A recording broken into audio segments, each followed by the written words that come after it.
नमो भगवते महाकाल संप्रभाय श्मशानवासिने उग्रवीराय पंचवक्त्राय हनुमते नमः। ॐ ऐं ह्रीं क्लीं हुं फट्। अस्य श्री पंचमुखी हनुमान श्मशान उग्रः रक्षा स्तोत्रस्य ब्रह्म ऋषिः अनुष्टु छन्दः पंचमुखी हनुमान देवता। हुं बीजं फट् शक्तिः मम सर्वभय निवारणार्थं जपे विनियोगः। श्मशान मध्ये महाघोरं कालाग्निसदृशप्रभम् रक्तनेत्रं महावीरं पञ्चवक्त्रं भजाम्यहम्। भस्मलेपितः सर्वाङ्गं मुण्डमाला विभूषितम्। डमरु खड्ग गदा पाश शूलचक्रधरं हरिम्। ॐ हुं हुं महावीराय नमः। स्तोत्रोत्प्रारम्भच्च नमोऽस्तु ते महावीर। नमो वायुसुत प्रभो नमो रामस्य दूताय श्मशानेश्वररूपिणे। पूर्वे हनुमद्वक्त्रं तेजोराशि महाबलम्। भूतप्रेतविनाशाय हुं हुं हुं फट् स्वाहा। दक्षिणे नरसिंहास्यम् उग्रं भीषणरूपिणम्। रक्तदंष्ट्रं महाकालं दैत्यनाशनकारकम्। ॐ ह्रीं उग्रनरसिंहाय भयच्छेदनकारिणे फट् फट् स्वाहा। पश्चिमे गरुडास्यं महावेगं महाबलम्। विषनाशनकर्तारं सर्पशत्रुविनाशनम्। ॐ क्लीं गरुडवक्त्राय विषहराय नमो नमः। उत्तरे वराहास्यं भूमिधारणकारणम्। अपमृत्युहरं नित्यं श्मशानभयभेदनम्। ॐ हुं वराहवक्त्राय मृत्युं नाशय। फट् स्वाहा।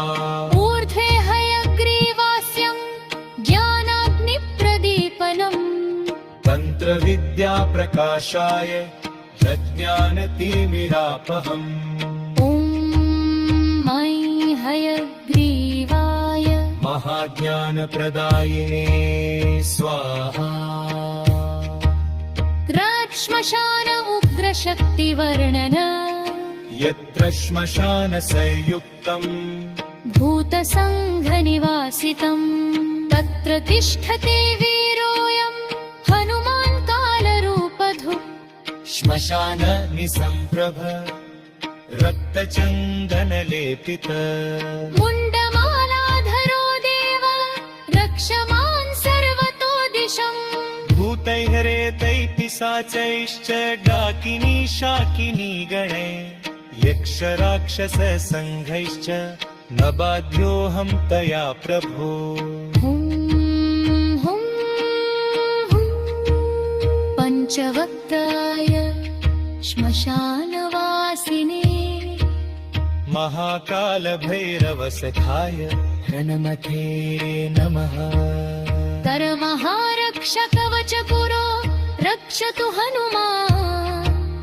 नेत्रे नरसिंह एव च। कर्णौ गरुडरूपेण नासौ वराह एव च। वक्त्रं हयग्रीवदेव हृदयं रामदूतकः।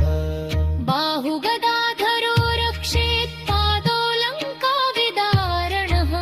श्मशानमार्गे घोरे च रणमध्ये भयङ्करे। राजद्वारे रिपुसङ्घे रक्ष मां कपिनायक।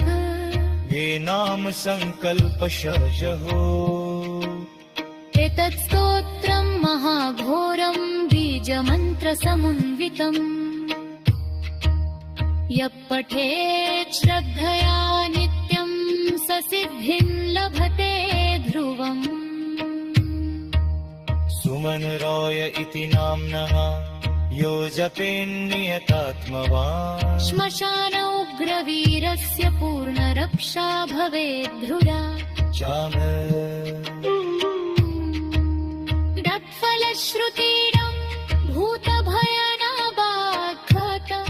विषदोषो न विद्यते शत्रु नश्यन्ति सर्वे रामभक्तस्य सेवया न रोगो न दरिद्रत्वं न अकालमृत्युर्भवेत् पञ्चमुखी प्रसादेन जीवन्मुक्ति प्रजायते ॐ रामदूताय विद्महे पञ्चवक्त्राय धीमहि तन्नो हनुमान् प्रचोदयात् किष्ये सुवनुविरचित पञ्चमुखो स्तोत्र सम्पूर्णम्